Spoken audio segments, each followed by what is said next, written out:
દિલ્હીમાં રાષ્ટ્રપતિ પુતિન રાજઘાટની મુલાકાત પુતિને લીધી છે। રાષ્ટ્રપતિ પુતિને મહાત્મા ગાંધીને શ્રદ્ધાંજલિ આપી છે। રાષ્ટ્રપતિ ભવનથી રાજઘાટ પહોંચ્યા છે પુતિન।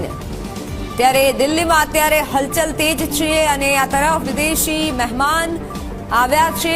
તો જે દ્રશ્ય સામે આવી રહ્યા છે દિલ્હીથી આપ જુઓ, રાષ્ટ્રપતિ પુતિનને મહાત્મા ગાંધીને શ્રદ્ધાંજલિ આપી છે અને રાજઘાટ પર પુતિન પહોંચ્યા। પ્રધાનમંત્રી પણ છે।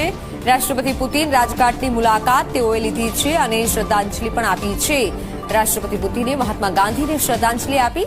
રાષ્ટ્રપતિ ભવનથી હવે રાજઘાટ પહોંચ્યા છે રાષ્ટ્રપતિ પુતિન।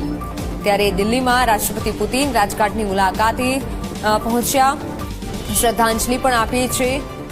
ગઈકાલ રાત્રે રાષ્ટ્રપતિ પુતિન ભારત પહોંચ્યા, તેમને આવકારવામાં આવ્યા, ભવ્ય સ્વાગત પણ કરવામાં આવ્યું અને આજે હવે તેઓએ શ્રદ્ધાંજલિ આપી છે ગાંધીજીને અને મહાત્મા ગાંધીને શ્રદ્ધાંજલિ આપી અને જે દ્રશ્યો સામે આવ્યા છે આપ જુઓ કે હસ્તાક્ષર પણ કર્યા છે। ત્યારે રાષ્ટ્રપતિ ભવનથી રાજઘાટ હાલ પુતિન પહોંચ્યા છે। દિલ્હીથી સીધી તસવીરો સામે આવી રહી છે। ત્યારે પુતિન, રશિયાના રાષ્ટ્રપતિ પુતિન ભારતના પ્રવાસે છે।